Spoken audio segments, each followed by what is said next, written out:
Ladies and gentlemen, if you're looking for patches for your military unit logo, police department, security company, sport teams, motorcycle clubs, and memorial patches, reach out to Custom Patches.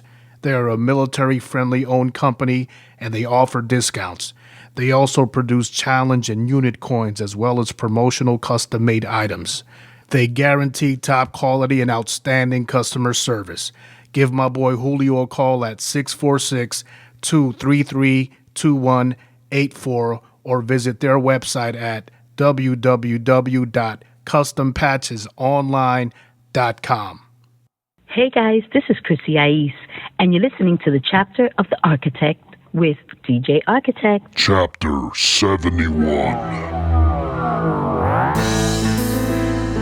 You are now listening to the chapter of The Architect with DJ Architect.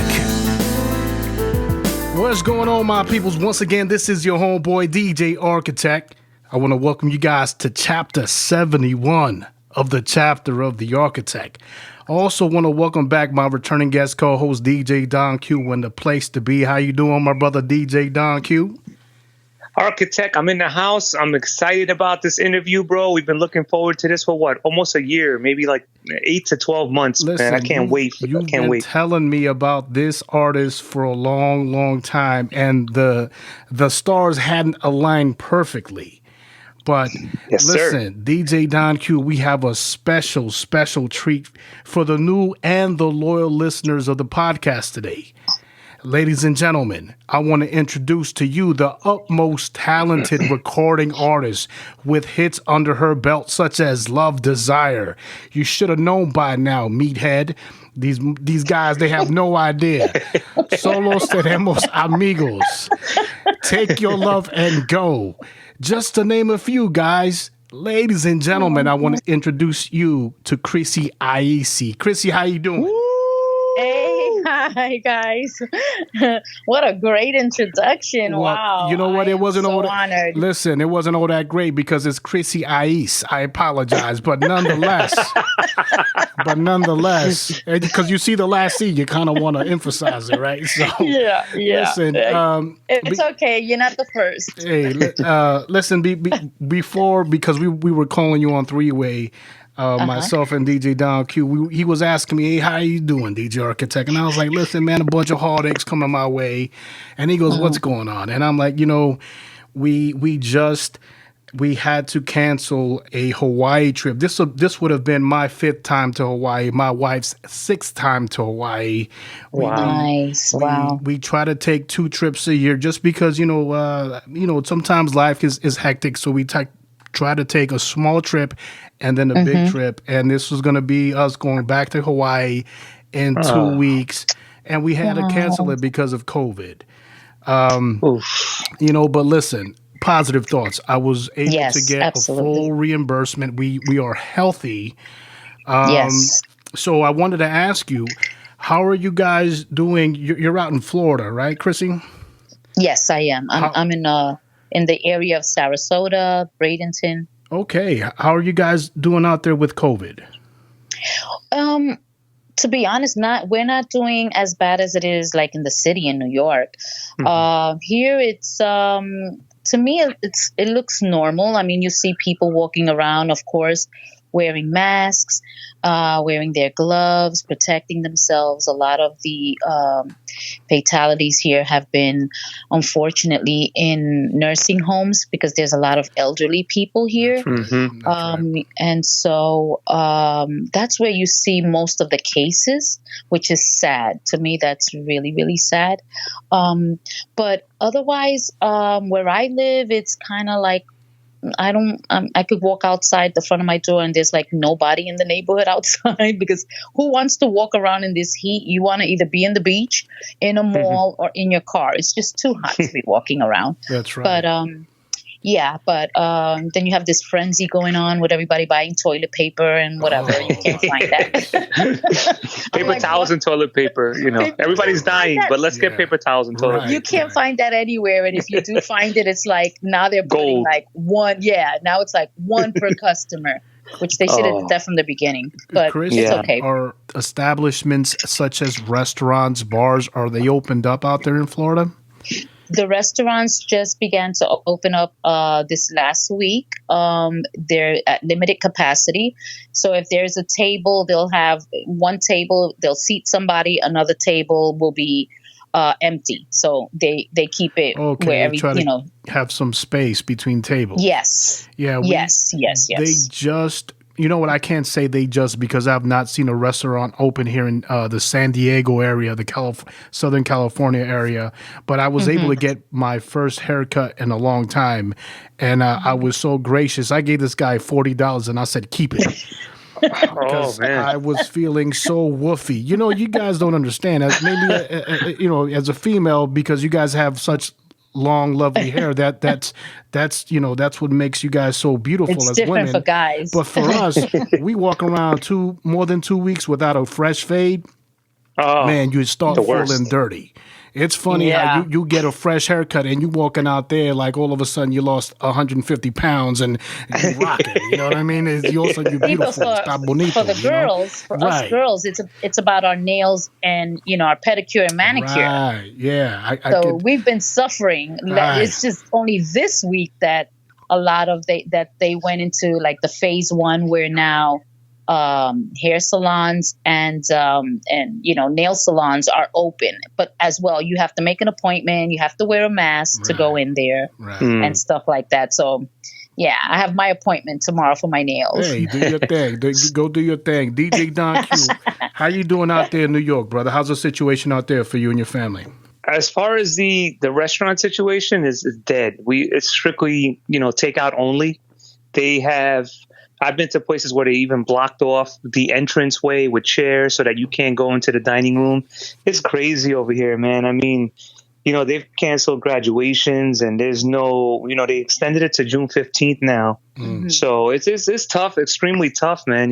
So the quarantine, it's hitting everybody hard. You know what I mean? Like, especially when you talk about hair, like my hair, like only grows on the side. After 40, it doesn't grow on the top. So I need a haircut so bad. Like my hair is covering my ears right now, but there's nothing on the top. Listen, so I need to really get a haircut. DJ Don Q, we have an ongoing running joke with one of our fellow brethren DJs, and I tell him, hey, the hair that you get from the sides, put it on top. Get some. I need to do that. Get some glue, also, man. If you can, if you're short on hair, grab some black crow feathers, put it on top. You're gonna be okay. You'll be all right. Some dead cats, put them on top. You got some dreadlocks hanging down. You're gonna be okay. Speaking of hair, shave your whole hair. Just go bald and grow. Yeah, I should do that. Yeah. Speaking of hair, I just I was on Chrissy's website this morning, and I purchased a few T-shirts from her website. If you guys, the listeners that are listening, go to her website because I'm definitely going to DJ with this T-shirt. She has the one that she's like in a side profile with her hair, man. Her hair is like down, the way down. It looks nice. That's actually the front cover of Love Desire. Yeah, of course. I have that vinyl downstairs, man. I love that cover. I'm like, and Chrissy, I also ordered a poster. Yes. But I couldn't input my name. So I don't know if you can write it to DJ Don Q when it comes through, but yeah, appreciate it. I got it. I'm going to go to the post office tomorrow. Thank you. Yeah, Donnie Rodriguez is under, so if you could do DJ Don Q, I appreciate that. You got it. All right, guys, let's get right into the nitty gritty. Chrissy, you grew up in the boogie down Bronx when you were a child. Yes. I got a lot of love for that particular borough, New York. Myself, obviously, DJ Don Q, he's from New York. I'm originally from New York as well, and I ended up staying out here in California and been here longer than I've been out in New York. I started counting the years. I was like, oh my goodness. But what was your childhood growing up, and what or who were your influences that made you want to start singing? But wait, Chrissy, you were born in Brooklyn, She was right? born in Brooklyn, but she was raised in the Bronx, right, Chrissy? Right. Yeah, I was born in Brooklyn. Was only in Brooklyn for a very, very. I don't even ever remember living there because I was so young when my parents moved to the Bronx, and so My dad, he left my mom, and my mom raised me and my two sisters. She had to work all the time. So growing up, I loved music. I was like the one that would entertain the family, because back then, of course, families would gather together and in the house and play Pokino and all these games, the family would be together, and I would be the one with my hairbrush, like every other singer's story, standing on a table and just singing. My influences. Doing some Iri Chacon bit. Actually, my influences growing up was always the Jackson 5, Michael Jackson. I would always sing my sisters to sleep, singing them the song Ben. Ben. That's the song about his monkey. No, it was a mouse. It was about a mouse, wasn't it? Oh, it was? Oh, I thought it was his monkey, his pet monkey. Yeah, it was really an old song. That then they made a movie called Ben, and it was about this little mouse. Remember? Oh, okay. Yes. So, I got it. Other influences. I love the music from the late 60s, early 70s, which were the Stylistics, the Dells. Doo-wops. Oh, my the doo-wops. Oh, man. Like that, the Temptations, like all of that. James Taylor, Gladys Knight. Then it became, as the years went on, Donna Summer, Barbra Streisand. Those are the singers that influenced me a whole lot. And I knew always that I wanted to sing. Didn't know how it was going to happen, but I knew that I did. I wanted to. That's something I wanted to do. And my mom was like, "No, if you become a singer, you're going to be a drug addict." Because all those, then, that time when it was like in the 70s, everybody was just like Wild Child, smoking pot, and doing all that. Of course. Stuff. Yeah. So my mom, to her, that music was I was gonna turn out to be like them. And I was like, no, I'm not, Mom. I'm not a follower. I'm a leader, blah, blah, blah. Whatever. Chrissy, at such a young age, did you recognize within yourself that you had a talent, or did somebody tell you, hey, kid, you got something there? Or did you know that you had something? How did you unravel this natural talent? Because I think I unraveled it because as a little girl, I used to love to write. I always used to write. My mother would find out everything about me because she would always look at my journals and read them. And most of the time I was always writing songs, poetry. And then I would take the poems and I would put a melody to them and sing. And since I used to love to sing all Michael Jackson's songs during that time, like I had, when you're very young, you have such a young, your voice is so much different. Right. I would sing along with him and I could actually stay on pitch. On pitch with him. Yeah. Exactly. And my aunt used to say Tina, because they used to call me, my real name is Christine, but my family used to call me Tina, Christina. And so my aunt would always say, "Ay, Tina, you have such a beautiful voice and you should be a singer." And then I was like, "Don't let mommy hear you," because she said, I can't do that. But I would go to Puerto Rico and I would always tell everyone that I was going to be a successful singer, and I was going to have a limousine, and I was going to, whatever, I was going to have records. And, beautiful. And look, and it did happen. Beautiful. Tell us about the experiences of when you got signed. Now, when I'm asking you this question, I'm asking you with a little bit of more meat and backdrop to it. Like, tell us what led up to that point of how you got signed and the actual moment of when you got signed and the difficulties that went on behind the scenes that us as fans don't see. Okay. Well, now we're going in deep. Yes, ma'am. Yes, ma'am. So give us the meat. Come on. Right. Yeah, the mountaintops and the valley lows, peaks and valleys. Yeah, peaks and absolutely, valleys. Yep. Because that's what it's really all about. Yep. And I think I've had a lot of valleys than mountaintops.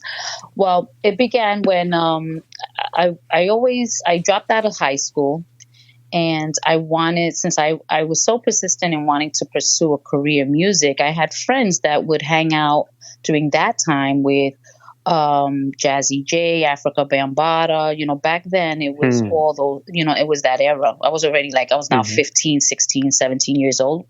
And so we would go to studios and see these things. Come with me to the studio. And I was like, oh, I want to go. And I would go and starting to meet people. Jazzy J was a good friend of mine. He had his own recording studio in the Bronx in Blondell Avenue. That was on top of Side Street. And I would go there, and he would sometimes put me to do, little BGVs, background vocals here and there, oohs and ahs. And then from there, I started to do background vocals and go out and perform with my friend Ebony with, I don't know if you remember Donald D. He used to have this track that used to go, come rock to Donald's groove. Come on, clap your hands, everybody. He was a rapper. But, we were in the background doing this, this thing, come rock to Donald's groove. And so from there, I was like, that's not the scene. That's not what I wanted to do. I didn't want to do rap music. I wanted to sing. So an opportunity came to do an audition for a group called Amaretto that they did. Clave Rock. Clave Rocks. Yeah. Yes. And so I went for the audition. It was Ray Serrano and Sergio George was during that time. He was with Ray Serrano. And I went and I auditioned for the part. The group was already established. One of the girls had dropped out and they needed to, replace her. And so they replaced her with me. I sang, I did what I had to do, and I went in. But there was so much, there's kind of drama going on there because the original singer named Jeanette was not part of the group. And so she would show up to the events. And one day she took the mic away from one of the girls and she was like, I'm the real singer. But we were actually doing everything live. And I was like, man, I really don't want to be associated with anything like this. So I left the group. I found a personal manager who wanted to invest in my career, and he saw my potential. He saw that I had talent, and he was not a part of the music industry at all. He was just somebody that was an investor and wanted to find someone to invest money in. He was doing it in boxing. Now he wanted to do it in singing. Business. So yeah. So undiscovered vocal talent. And so we went and got contracts done and everything. But because he didn't know anything about the music industry, we seeked out a management company who then happened to be the same management company that was managing Amaretto, which was David Maldonado. And so, David Maldonado, wow, he's a legend, man. He passed away, right? No, he's still alive. Ralph he's still alive. Passed away. Ralph. So David used to manage Marc Anthony also, right? Correct. That's where Marc Anthony comes into the picture now. Yes. Okay. And so he went ahead and said, okay, I'll get back involved because I knew him, he knew me, and whatnot. And he says, okay, so now you're going to be an artist, so we got to get you a song. And he started telling, what were the next steps we had to take. And so during that time, Sapphire's brother was involved in a group called And More, who was Will Del Valle, her brother, and Frankie Cutlass. Oh my goodness! And that's when they said we're going to collaborate and sit together and write a song. During that time, also my personal manager had a boxing gym on Morris Park Avenue, and he turned it into a recording studio, which was called Sounds of the Bronx. Wow! So that now I had my own recording studio. Love it. And that was my home away from home. And that's where I spent most of my time. And then a lot of people came in through those doors to record as well. But, we went in and we started writing Love Desire. I didn't know what name to come out with. It wasn't going to be just Chrissy. So Will and Moore gave me the name I-eece because every time I would go behind, in the studio booth, I would get so upset and frustrated when they would keep saying, do it again, do it again, do it again. I would go, like the Latina. The wow, Latina. that's where the name comes from. That's crazy. Yeah, so they would go, I-eece, I-eece. So They said, why don't we just call you Chrissy I-eece? Because I always do that. Now my favorite word is right. Like every time I say something, I'll say, oh, yeah, the day is nice, right? Today's a pretty day, right? Maybe I'll change it to Chrissy, right? Beautiful. But anyway, so finally, during that time, my first label was created by my personal manager. He said, let's create a label called Blue Dog Records. And it was distributed by Sutra Records during that time. Marc Anthony now was a part of the team. He was with us all the time, and he started recording his own record called He's a Rebel, and he went under Blue Dog as well, so we were both released on the same label. Okay. So after Love Desire comes out, that was a big thing for me, because I was like, oh my God, I got my first record, and I saw my cover, and and it was a big deal. Then that's when they said, let's do your next track. First of all, when Love Desire came out, radio, for some reason, just didn't play it. There was a lot of politics in the industry.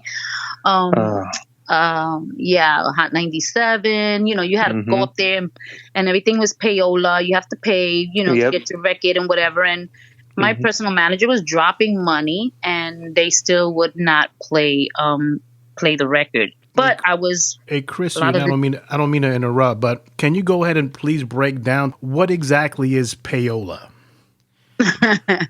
Okay, so payola, as my understanding of it, right, is so you bring a song to a record company.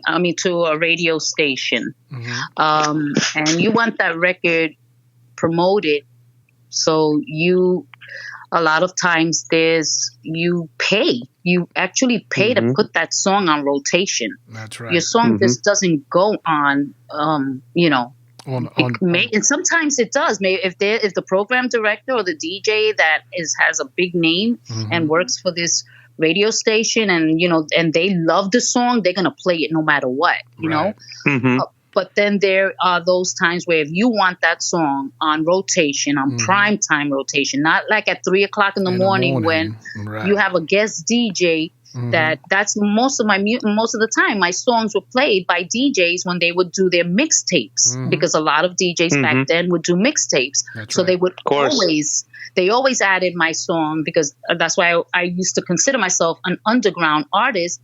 Because if it wasn't for the DJs that loved my music, then my song probably, would be like the way some people say, we don't know who you are. But then when they hear the song Love Desire, they're like, oh, we know that song. We know that song. But you know the song because you hear it, but you don't hear on primetime, this next song is by Chrissy I-eece, right.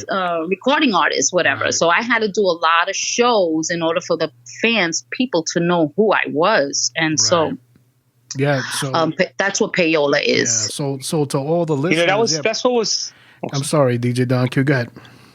Sorry, Architect. I just wanted to say that that's one of the things for me. What Chrissy was. We all loved her music. We all loved her production. Yes. We loved her vocal sound. We loved her arrangement of her songs. And we always wondered, why was she so underground? Yeah. Why did she remain so underground this whole time with a beautiful voice and a sound and production? I could never grasp it. Like we always would play the songs and we'd love them, but they never made it. You know what I'm saying? Like it was weird. It was like sucked. I gotta be honest with you. I was taught by DJs such as DJ Don Q. He was one of the guys that taught me how to DJ, along with DJ D-Row, DJ Raz, DJ Slam. All these epic DJs out in New York. They taught me how to DJ, and I remember playing You Should Know By Now and falling in love with the horn melody. And I was like, goodness, this track is... man. Oh, man. And that song had... To me, that's like an all-star, because when we did that song, because Love Desire, I had so many roadblocks with radio. we ended up having Marc wrote the next song. And so Little Louie Vega, we got Little Louie Vega, who was an established name already in the industry. He was married at that time to India. Yep. And so Marc wrote the song. We went and Marc and Little Louie Vega had teamed up to work on a project because Marc was working on his own projects as well. They went up to Atlantic Records. They got a deal in Atlantic with Joey Carvello, and they said, okay, but we'll sign with you, but we have somebody else that we want you also to sign. She comes with us with the deal, and that was Chrissy In a I-eece. package. Yeah, Right. package there. The package, yeah. So now when we went into the studio to record, so we have Little Louie Vega, who's producing it.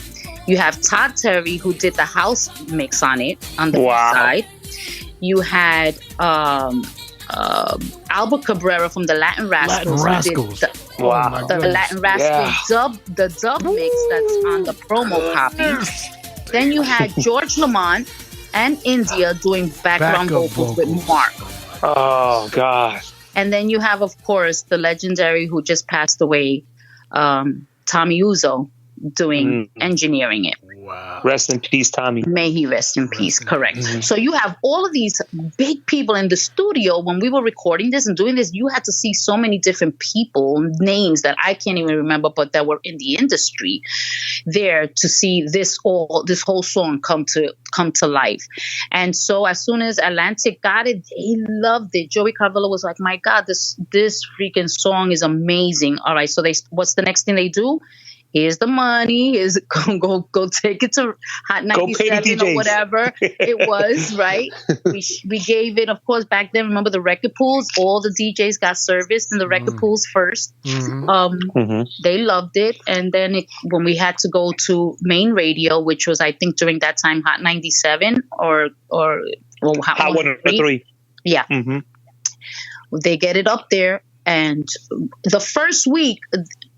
The company everybody recouped what was already put into the song. The first week it came out, Joey Carvello said, man, this song, it got up to top to 26 on Billboard. And then when radio did not pick it up, Joey Carvello called us into a meeting, myself, David Maldonado, my personal manager, and Marc, and said, for some reason, radio, we're pushing radio, but the program director back then, who I believe was Judy Ellis or Salkowitz, I don't know, but one of them, and they said they will not put it on rotation. So he says, so I don't want to hold you and keep making you put out records when radio is not going to pick it up. So that to me was like, what the heck am I doing wrong? Like, who is it that's against me? Like, I've never done anything. I do things in excellence. I would go onto a show. I had lights. I had dancers. I had limos. I had whatever you want to name it. I walked in and I did everything professionally. But no, so that's when I started going into the Latin genre, because then David Maldonado merged with RMM, Ralph Mercado. And that's where I started doing more with something on the Latin side. I worked with Sergio George on Take Your Love and Go. I had a lot of percussions, but had that R&B kind of feel. Frankie Cutlass worked on that as well to give it that urban feel. And we were trying to create maybe a new sound for me that was different from everybody else. And it was more bringing in like a R&B Latin fusion. That song did a little bit okay, but nobody knew how to market it because it was, I think, way before its time. And so again, radio was like, where do we put this, in Latin? Or it's not R&B? Like, what do we do here? So again, I felt like another punch in the stomach. And so then they said, let's bring her into salsa. And that's where Marc Anthony, India, and myself were the new generation of salsa, and they put us all with individual producers. And my producer happens to be the Fania All-Star Luis Perico Ortiz, who's very well known. Wow. But his music was very outdated. It was more underground. It was more like the old salsa. And old school, right? Correct. And everybody was used to listening to Sergio George's sound, which was what the younger generation was gravitating to when it came to salsa music. You know, I remember this because this was like hitting hard, like in the mid '90s, man, where it was. Correct. Also, you had India with Háblame Eddie de ti. Yes. Oh my goodness! And then Marc Anthony started popping off, and oh my goodness! And then later on, even George Lamond came out with a salsa hit, then and Brenda K-Star, everybody else after that. And listen, that was a vibrant time there in the mid '90s. I was like, oh my goodness, man! It was because it was a familiar artist that we have grown to love, you know, DJs such as myself, like DJ Don Q, and this group that we had of DJs, and we're like, hey man, these are, we know these names because we've been spinning these vinyls for years, and now here they are transitioning to salsa. And I don't know how DJ Don Q, I don't know how you felt, but I loved the songs. But still, looking at the black vinyl spinning, I felt almost like a heartbreak because it was like the artist leaving a vessel. You know, something that I loved dearly to the heart. And I was like, you know what? Everybody's abandoning ship because they know that this type of genre of music is not going to sustain and pay the bills. And for whatever reason, I loved it. I mean, but I myself, one fan, can't feed all these artists. So so it made sense. And the music was great. And I was attracted to it. I don't know if you felt the same way, DJ Don Q. You know, Architect, the problem is, you know, I appreciated the genre switch because as a New Yorican like myself, we needed to move on. Like Chrissy said, the payola wasn't working. You know, the music wasn't grinding in the radio station, so they needed to move on. They stuck to their roots and they went to salsa, which is awesome and beautiful. The problem is that, in my opinion, when they took Chrissy and put her with Louise, and they put Sergio George with India and Marc, the problem for me is that Louise, like me, I'm old school. I love the old school salsa sound. Sergio George came up with this different sound with kicks and snares and to salsa that kind of changed it, slowed the tempo down. Beautiful for vocal salsa. Ooh, sexy and beautiful. But the problem for the dance crowd is me as a DJ. I hated playing Marc Anthony songs and India songs. I loved them, but I wanted to hear them in my car. I did not want to play them in the club because I felt that it was a downer. Yeah. I know that Luis, what he wanted to do with Chrissy was make her like, you know, like a Celia Cruz. Like make her like old school, like give her that vibe, give her that. Get on the dance floor. Yeah, exactly, and dance. Exactly. You know, not take a cigar and smoke and drink a Bacardi and Coke. You know, I want to make Chrissy's make people dance. So I understand what he did, but unfortunately, Sergio was so popular at the time, and his sound created a new sound. And that was the sound that everybody was trying to mimic. And that took salsa in a different direction, which, you know what's good? That kept it alive. And it kept our artists, our freestyle artists, making money and kept them going. But in my opinion, I love salsa music and I love the old school sound. And I understand what Christy went through with Luis. And that was a turning point that was difficult for everyone in the music industry. You know, that's a heartfelt statement, DJ Don Q, and you're absolutely right. I love the new music that was coming out. I truly did. But now that you're saying that, I sit back and I think about it. There are not a lot of songs that I dance to from a Marc Anthony or from La India. You know what I'm saying? Exactly.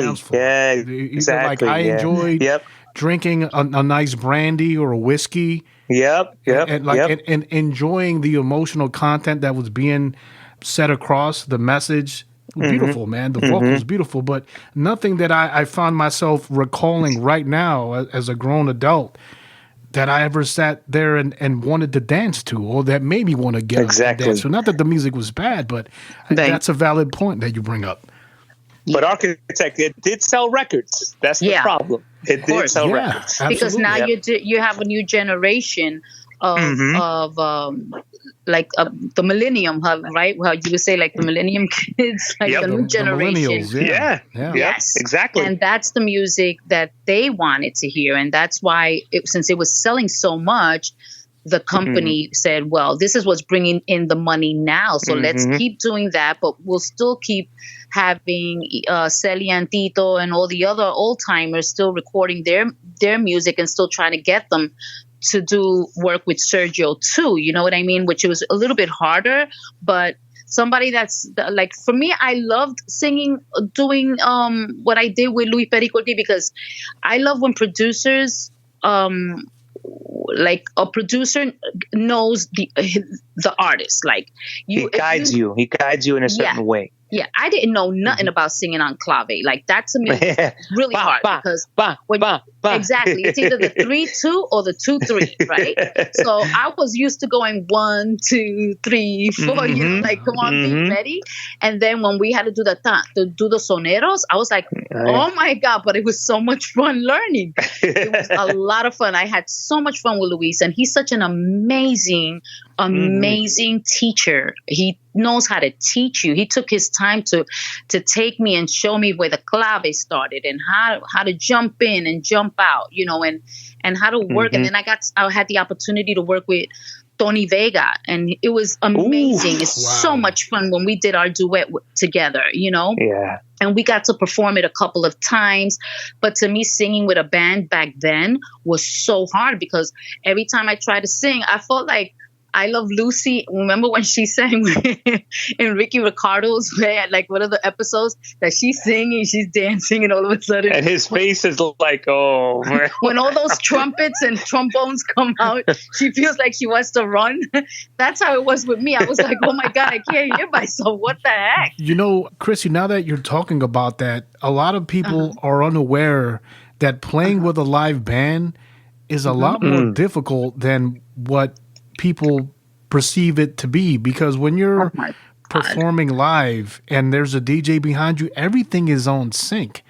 I mean, that's right. Everything's already been pre-recorded, in sync, in Minotron, on time, and you got no worries. But when you're playing with a live band, a lot of the times the drummer is dictating the BPM. He's dictating the speed of where, of how fast or how slow that song is going. Yeah, and you have to direct them. You have to let them know where you're going, because you can't just turn around and just keep singing. They're waiting on you to turn around and give them a cue. Where you want to go to the bridge? Where do you want to go to the top? So you better touch your head or do something, or show your little signs to them, you know? So your lead you become the band leader. Yeah, exactly. You're lead singing, and then you're conducting an orchestra at the same time. You're like waving the stick. And then, well, like, for example, and I love these type of engagements. So, for example, let's say the drummer's running away on the BPM. He's like speeding it up. You know, like, that's, guys, the BPM is beats per minute. And when I'm saying he's speeding it up, he's speeding the song up way above or even a little bit above the natural BPM of where the song was recorded at. So when he does that, and it's just, sometimes, guys, it happens naturally. So have you ever had a situation where the drummer is taking off a bit too fast on the BPM? I mean, do you have to, or have you had to look back at him and give him a signal? Hey, man, slow it down. You're moving. Well, back then when I was doing the salsa, thank God that I had great musical directors that knew that I was a newbie, that I've never done this before, and I'm very open. Like, I'm a goofball. I always say that I'm a goofball. So whoever works with me, my band or whatever, they're just know that you guys have to have fun, because absolutely, and look at me like don't take me too serious, because I could be a goofball. So I would look at them and like, okay, now I've never done this before, so you guys have to help me out over here. So if I look at you and my eyes look like I'm a deer in headlights, that means you guys that's too fast, you know? So sometimes I would literally turn around and stop and be like, what's going on here? This is too much. So we did a lot of rehearsals. Right. And even with that, it was hard. And sometimes you just have to be, you just got to turn around and look at the drummer and kind of like give him that sign to slow it down a little bit. Chrissy, I want to ask you a question. Mm-hmm. When you were going through all this, now, I love your vocal ability. Mm-hmm. And I love your vocal talent, and I love the sound of your voice. Now, I want to say, why didn't you say I want to work with Sergio George? I love Luis. He's he's a legend. But at that time, Sergio was great. He had his new sound. Why? Or maybe Sergio should have said, "Let me get Chrissy in here," but maybe put her on an India track. Maybe put her on a Marc track. Why didn't that happen? Politics. Again, I always was. I didn't have a voice for myself back then. I was one of those artists that you told me do this and I did that.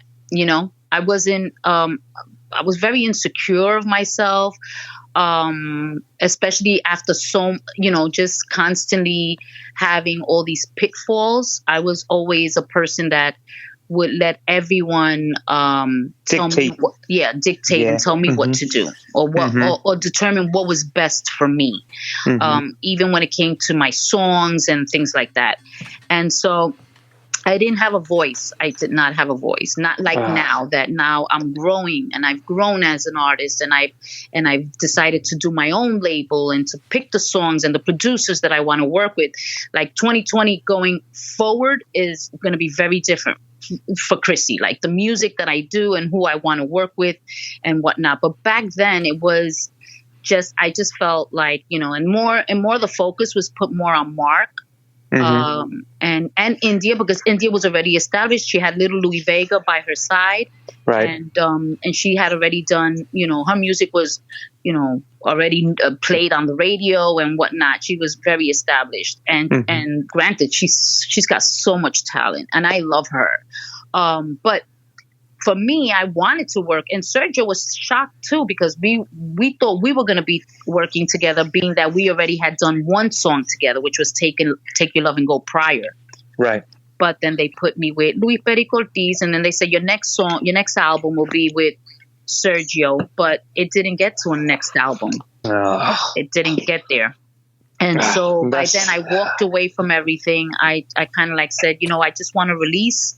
I don't want to do anything anymore. And then from there, I went to doing maybe cable shows and back to freestyle, singing on whoever's track wanted me to do a duet with them. It wasn't like anything. That's when I did, I think, Can't You See It? Ellis Pacheco had a deal with Metropolitan Records, and he wrote a song, and he said, "Hey, Chris, why don't you come and let me do," So I was like one of those that was like a gypsy.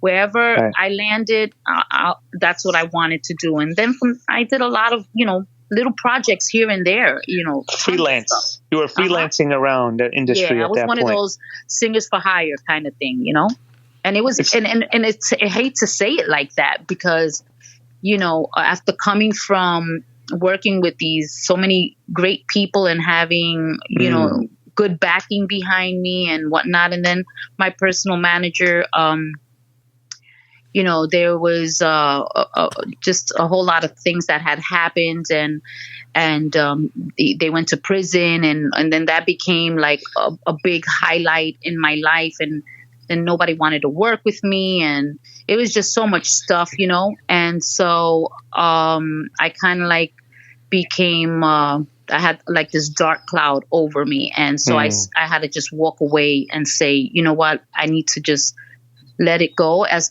painful as it was, and wait until another opportunity came back and God opened those doors for me. And like you said, the stars aligned itself again. And then I went into hiatus for 15 years. I had battled cancer. I battled cancer in 2014. I had non-Hodgkin lymphoma. I had lungs, 2 tumors in my lungs. Wow. And went through I went aggressive chemo, lost all my hair. But with all of that, I became a born-again Christian. Back in 2000, I met my husband, who was a police officer, now retired from New York. Good for him. And he did 25 years, and that's when we decided to move here to New York. To Florida. To Florida. But and then that's when I resurfaced again, and I started working with Ruben Martinez from Nene Music, who we were really good friends back then. He used to work for Pyramid booking agency, and we worked on some projects as well. Right before I surrendered everything and went and started singing in church. I got a lot of experience working with a band in church as well, because that's how we did. We had live bands, and my pastor from the Bronx, he was someone that was very involved in music. And it was so weird that I didn't even know him, because he knew all the musicians that I knew. And he also was a drummer for Roberta Flack when he was like 17 years old. Oh, wow. And he had his own recording studio in the church, and we recorded a lot of projects too with everyone else that was in the very musically. It was a very musically involved church.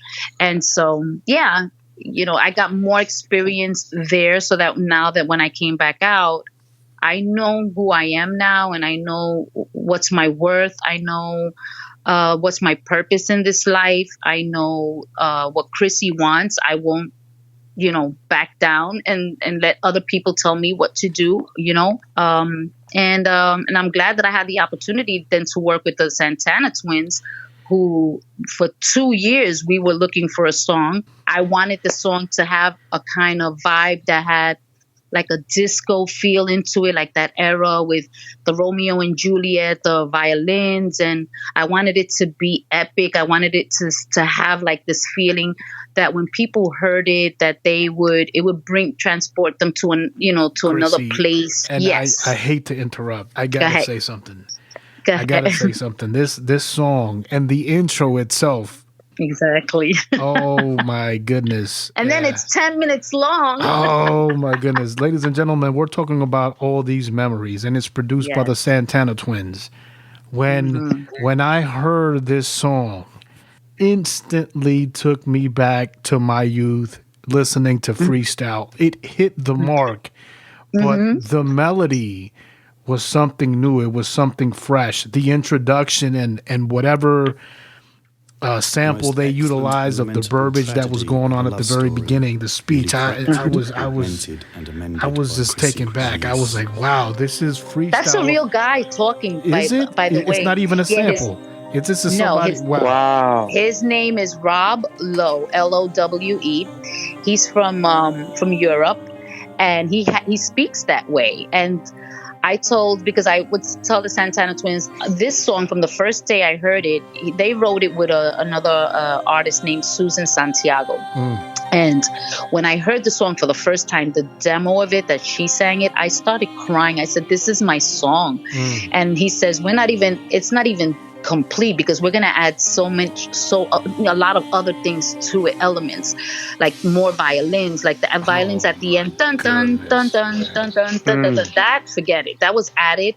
The intro where he says the most lamentable, tragedy. Yep. Because I said this song reminds me of Romeo and Juliet. So Chrissy, the piano melody is so simple, but it grabs at your heartstrings. There's something that the guy that played the piano, he's from Afghanistan. No. Wow. Well, it doesn't really matter, because music it comes from international. It's heartfelt. Right. Yeah, no, but the guy the musician that did that was a friend of Louis Santana's, because they have their other job where they travel all around the world. Doing some, checking the cargo on the airplanes, making sure the weight and everything is right, So they do a lot of traveling. Balance. So they meet people and musicians and all of that. And this particular guy that they knew, he played the intro piano on the song. Goodness, man, that thing. Yeah. Architect. That's the thing about Chrissy, is that, and I'm happy that you decided to do this podcast with her, and I'm happy she agreed, because I think that as a podcast, engine, we have to teach people. And if people that are listening to this podcast could understand that Chrissy's unique ability to grab certain aspects of music and as far as horns or as far as little things that, like the talking in the beginning, like that's something that she has a great knack for. And I want people to understand that she was able to do that and portray that in her music. And that's a special talent. That's not something that just anybody can do. Hey. So people need to understand that you need that little key thing that can help you when you're making music, or something catchy like that can do it. So that's why for me, I'm kind of in a hard place because I never seen her excel like we all wanted her to excel. Thank you. Well, we wanted her to put her up on that pedestal. With Marc Anthony, if you're listening to this podcast, yo, put her in your background vocals, bro, when you're doing Florida shows, man. Come on, bro. Like, come on, man. To call her and tell her, yo, Chrissy, can you do some background or do something with me? Like, you guys were together for so long. Like, put that magic back together, bro. Come on, man. I always tell my husband, you know what? I would love to be a background singer for anyone. Like, any huge acts. Like, forget about me being in the front line. I'll be happy. Like, if Janet Jackson says, "Hey, I'm looking for a background singer. You want to do it?" I'll be like, "I'll do it." How good would Marc Anthony's show sound with Chrissy in the background? Come on, let's be honest. That would be awesome. The funny thing about you, Chrissy, is I love your energy. Because we did an interview with K7, and he was telling me that he was with Frankie Cutlass and Give Your Love to Me, okay, you can have it, and they recorded the song in your studio, correct? Yep. That was fun. That experience, please. That was so awesome. So I used to love when those moments used to happen, like, when other people would just come in and be like, "Oh man, let's do this," and we were like, "Yeah." And I was like, come to my house, right? So they brought Danny Wepa, man, may he rest in peace. Rest in peace. George Lamont came in. Case came in. Frankie started doing, he was doing the music and whatnot. And then they just started doing and Marc Anthony was there. So we're all doing this. So they said, "All right, Chrissy, you come in." So they wanted us all to put a little bit of who we were, like our signature in there. Yes, your flavor. Yeah, our flavor. Something that when people heard you, they knew who you were without even saying, "Oh, that's Chrissy," or "That's Marc." So Marc came in with whoa, whoa, whoa. His ranting, "Live your love to me. Running high, wait to run it high. What you feel inside?" Yeah. And so then when they said, "Chrissy, what are you gonna do?" and I just ran in it. No. Oh man, that's legend right there. You a legend, dope. Chrissy. But let me tell you something. That you should know by now, to me, was the hardest song I ever sang. And that was because my vocals were produced by Marc. Marc was in that studio with me, pushing me. Like, we recorded the vocals in our studio. And then everybody else went and recorded their parts when they went to do the mix and stuff like that. India and George and Marc did the BGVs in another studio where Little Louie Vega was and all of that. But me and Marc worked on the main track at SOBs in my studio. And he was like pulling at me. And I was like, "Marc, I don't sing like you. You're like, have that." I said, "I can't do that." And he was like, "Yes, you can, Kiki," because he would call me Kiki back then. He was like, "Kiki, you got to get it from in your, go deep into, dig deep into your diaphragm and pull that out." And I was like, and I did. And when I did that, I was like, holy crap. Like, I didn't even know I could do that. And that's why I love to work with people that are going to push me to do, motivate you, correct, and pull the extra, pull the extra, and be honest too, to say, and to be honest, to say, no, that sucks. That you're really okay. Like the Santana twins, Ernesto was the one that's really sitting back. He just sits back and listens. Do that again. Do this again. Louis is the one that's on the computer, making sure that, everything is going right. And then Louis will look at me and he'll go, "Chrissy, you're singing lazy and you're going a little bit very flat or sharp." And I'm like, it was my first time working with them. So I was like, okay, let me be cool. After like 2 hours, my husband looked at me and I was like, that's it. These guys gotta know who I am. I'm like, hi, what? What's the problem? What? Yeah. You know what, Chrissy, you're right. I was gonna ask you, how was your experience working with them? Because we did a podcast with Carlos Barrios, and he's like, hey man, these guys are outstanding. They collect keyboards out the ass. They got a whole room full of keyboards, which is great because it's like, some of the original sounds. But I got to tell you something. You as an artist, and then when you look back at your husband, like, you know what, the hell with it. These guys got to know who the hell I am, because if not, there's going to be a block of communication. I was coming in and trying to be, like when you first meet somebody, you're like, you're like a little timid. Yeah, a little timid. I was a little timid. Okay, like, what do you want me to do? Okay, great. Whatever. And they were kind of like the same way too, cordial, cordial and very careful to say, because we're working with somebody that's been doing this for so many years, and finally after 2 years, okay. But it got to the point that I said, I need to feel comfortable, like be myself. You gotta be comfortable. And so that's when I was like, very, very politely, Ernesto was like, you're going a little, you're kind of going too sharp there, or too flat. And I was like, okay, they're being very careful with me, right? So I said, now I gotta turn it up and let them see who I really am, so that way they can be like, okay, now we can talk. Chrissy, get it right, whatever. And that's how it then finally I was like, okay, I need to stop for a minute, and I need to face the wall and go through my vocal exercises right now, because I feel like I need to open up a little bit more my voice and blah, blah, blah. And they were like, yeah, go ahead and do what you got to do. So everyone took a break. I started facing the wall like I was punished. And I started singing into the wall, like doing my la la la la la la la la whatever. Yeah. Whatever gets the job accomplished. Correct. And then all of a sudden I turned around and I said, let's get this going. Let's go. And we did it. And because we did it in 3 days. They work. That's beautiful. They take the first day for you to sing the song, take it home and listen to it, see how you like what you did. Smart. And then the next day you come and you lay your tracks down. And then the next day you come and you do your ad-libs.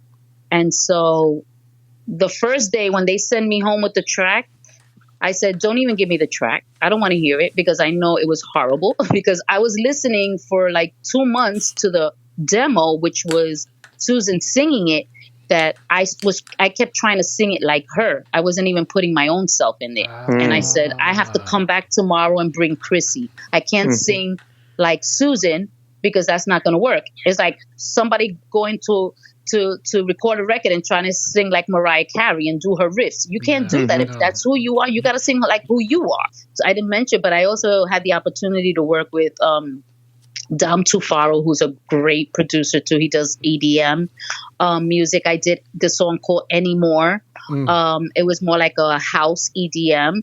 And then we did Rumbara, which got put on Roger Sanchez's label Stealth Records, which is pretty cool. Nice. That was pretty cool. Nice. Yeah. Can you send me those, Chrissy? Yeah, I'll send them to you. I appreciate it. Chrissy, now, what advice would you give to a person's not even signed? He or she is just, they come up to you and they say, look, I want to be an artist. I'm a singer. What advice do you have for me? What would you say to them?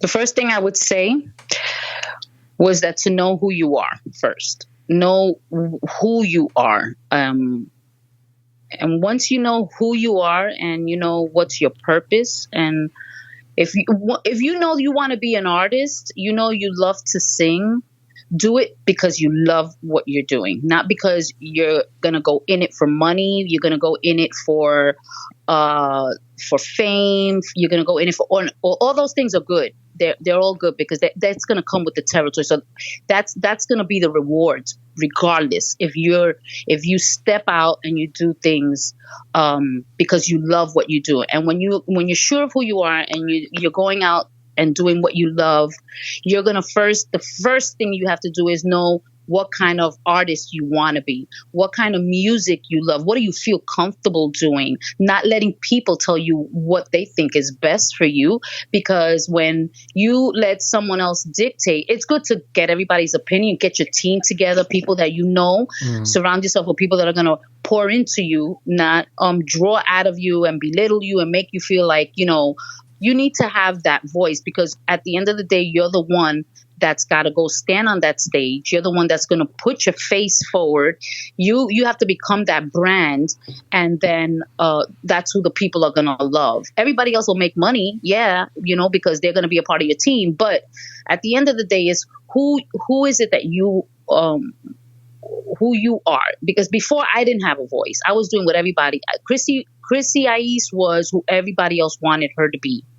Chrissy I-eece was not who I am now. See, now I would never have been as outspoken as I am. I was always very shy. I couldn't even do an interview. If I was to show you the first interview I ever did, that somebody was trying to interview me, I crack up laughing because I'm like, what the hell?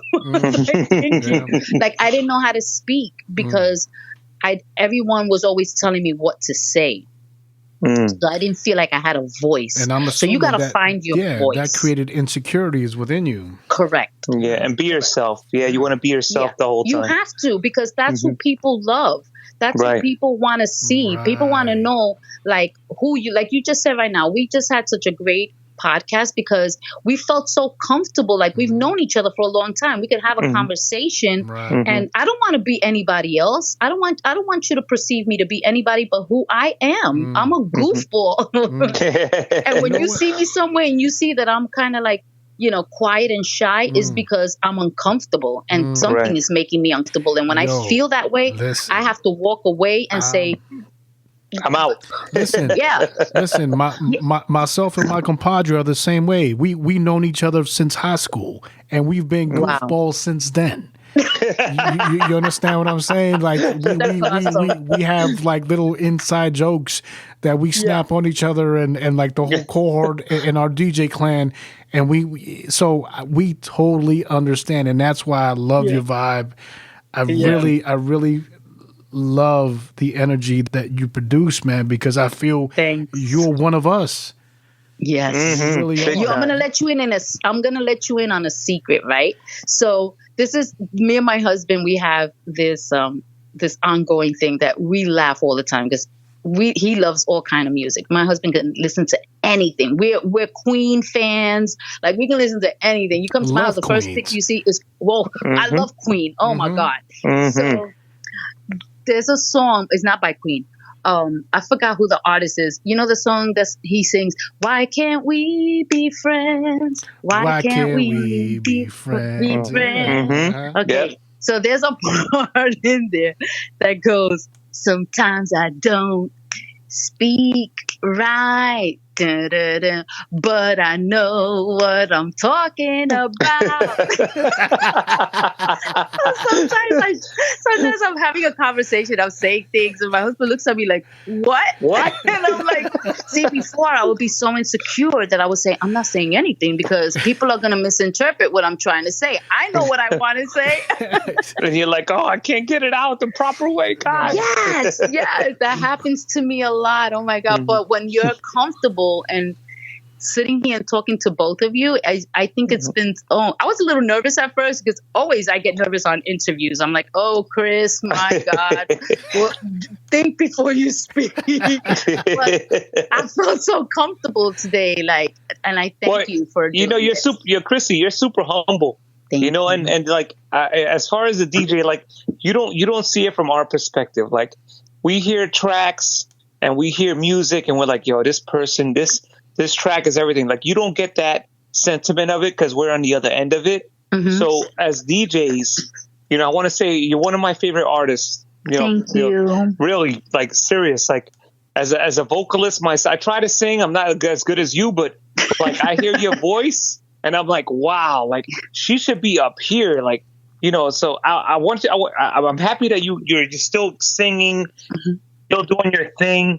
And it's very inspiring to see that, we're all getting older, but, you're still doing your thing. And we love that. But, all these memories, like you sent it to DJ Architect and myself, Talk to us about all these memories. That track is off the hook.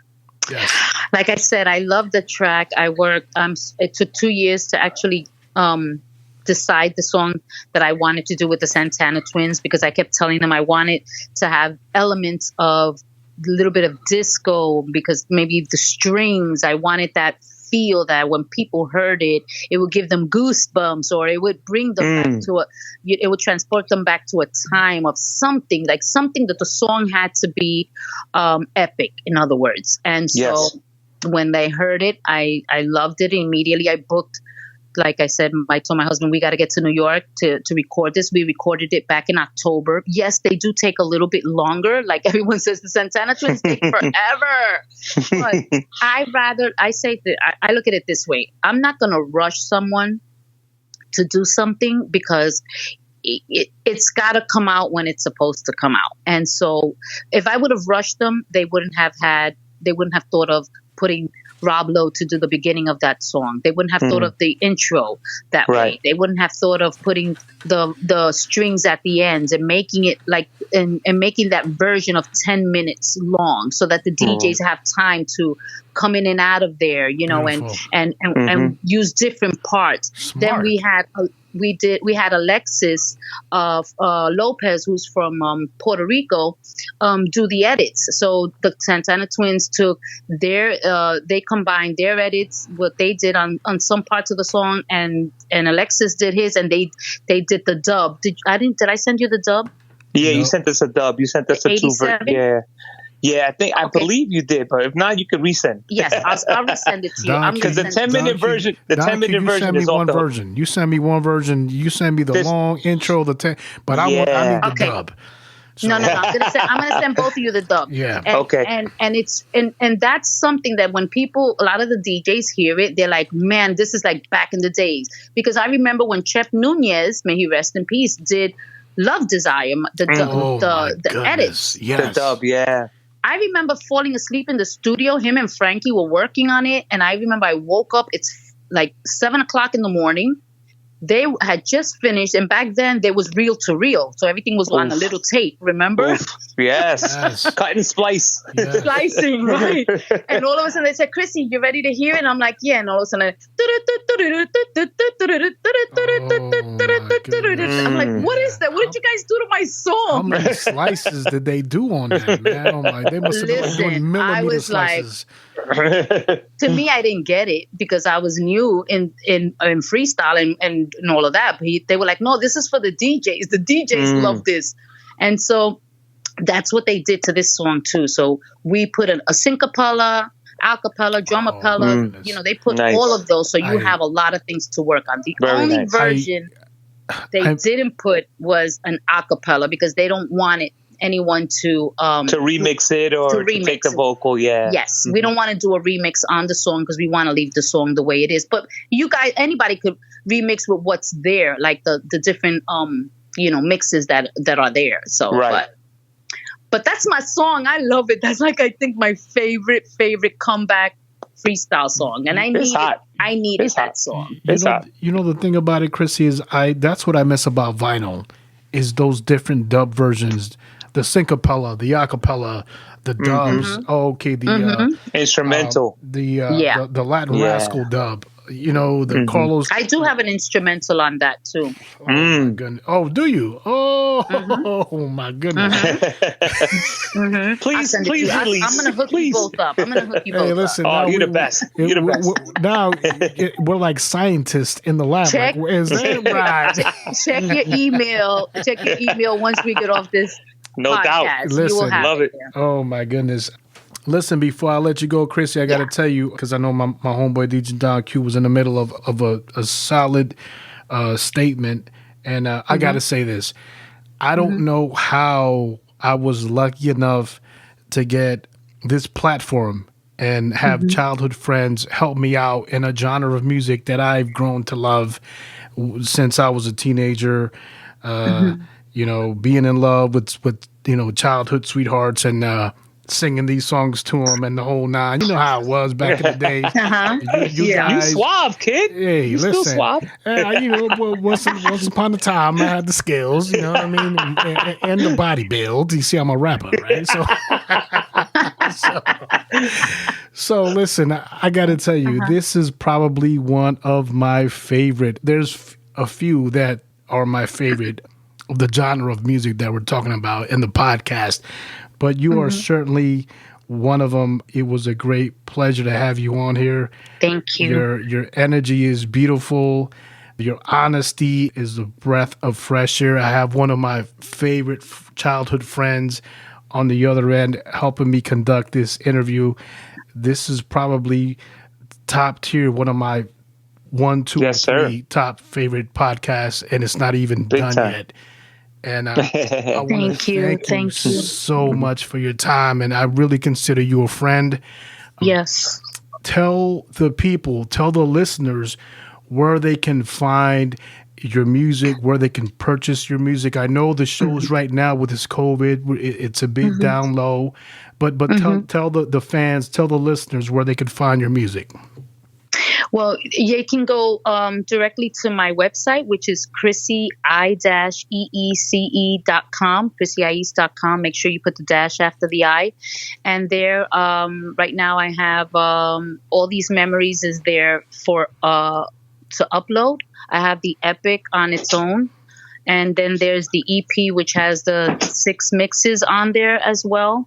And I have T-shirts and posters and some more merchandise I'm getting ready to continue to upload. And then from there, you can also find me on Twitter, Instagram, and Facebook pages. The links are there, my YouTube channel.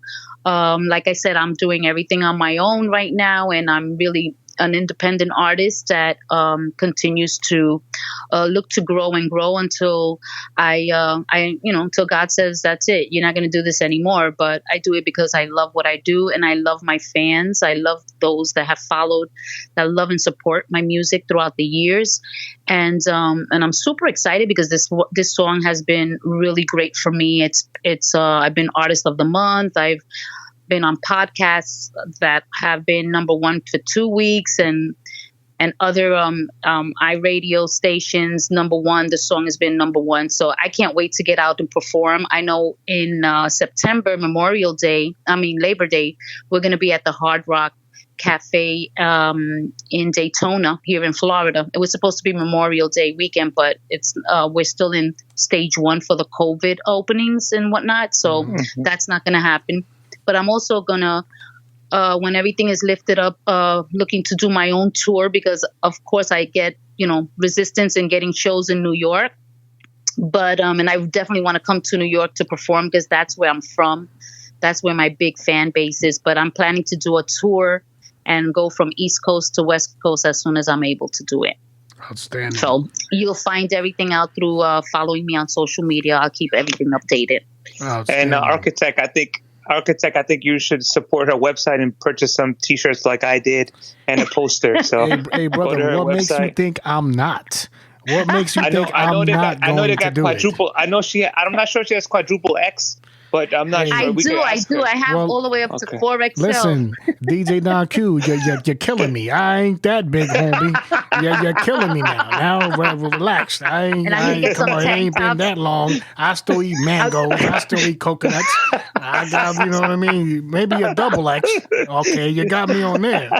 But please. Listen, I'm going to be having some tank tops for the girls for the summer. So there you go. There we go. You know what I mean? We could equip our significant others with the tank tops, Rob. Absolutely. Let's do it. Absolutely. That's awesome. Listen, DJ Don Q, do you have anything for the queen before we leave her?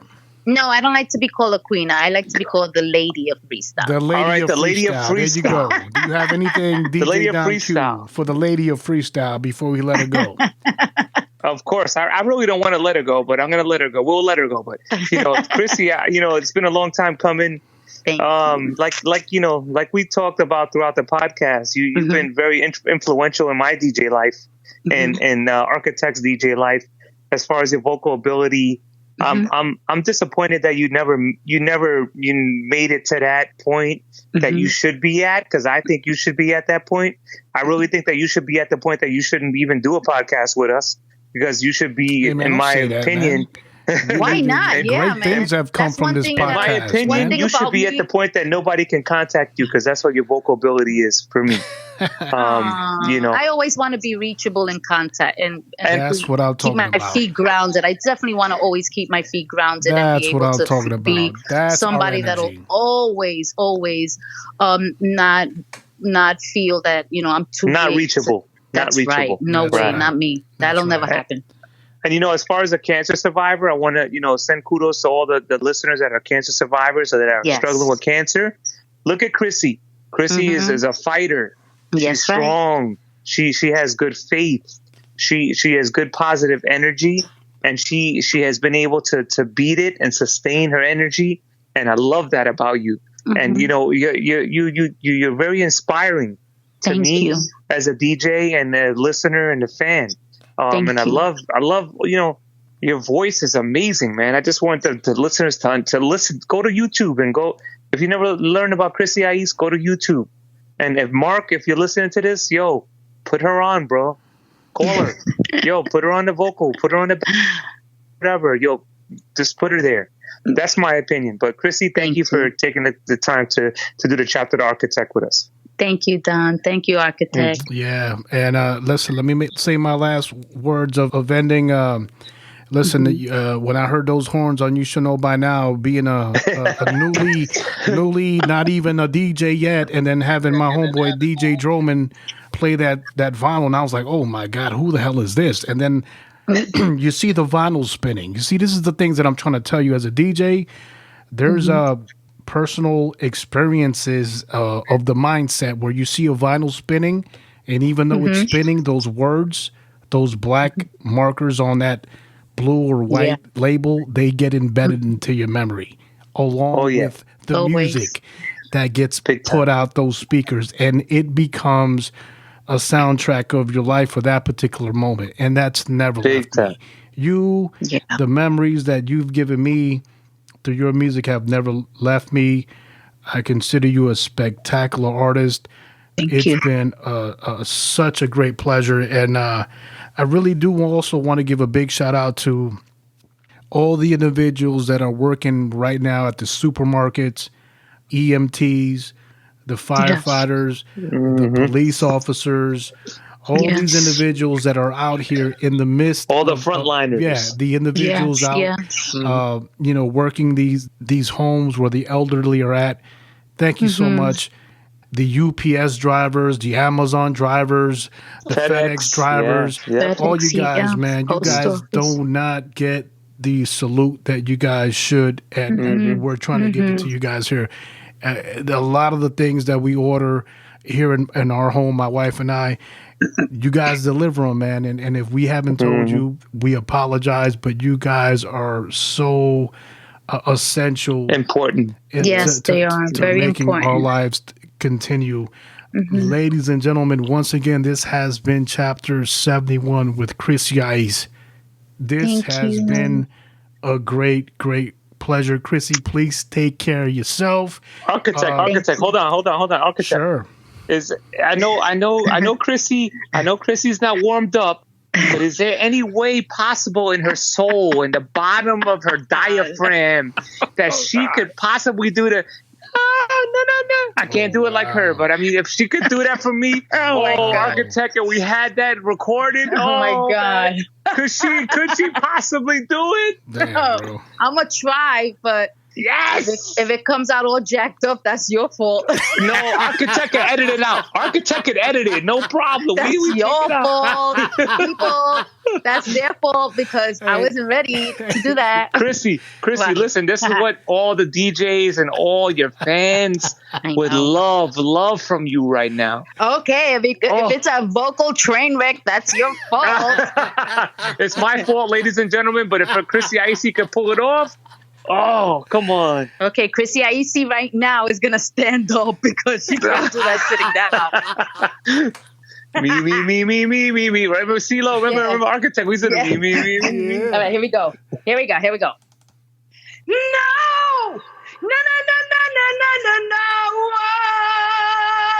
Whoa! Let me tell you one more time, I won't put up with any lies. That was my dog. Yes! That was my dog. Every time I sing, he starts singing along with me. He went, "Oh." Chrissy, thank you so much for doing that for the listeners and for us. We appreciate that. Thank Wow. you. Thank you. That was That's very legend. raw for me. For me to do that, I have to warm up big time. I wasn't even ready. We love that. Thank you very much. Appreciate it. Ladies and gentlemen, this has been Chapter 71, the chapter of the Architect with the great Chrissy I-eece. Chrissy, Love you thank you guys. so much for your time. Thanks, Chris. Guys, Okay, we check are, your emails in a few. there we go. Appreciate we it. are out. Peace. Okay. DJ Architect.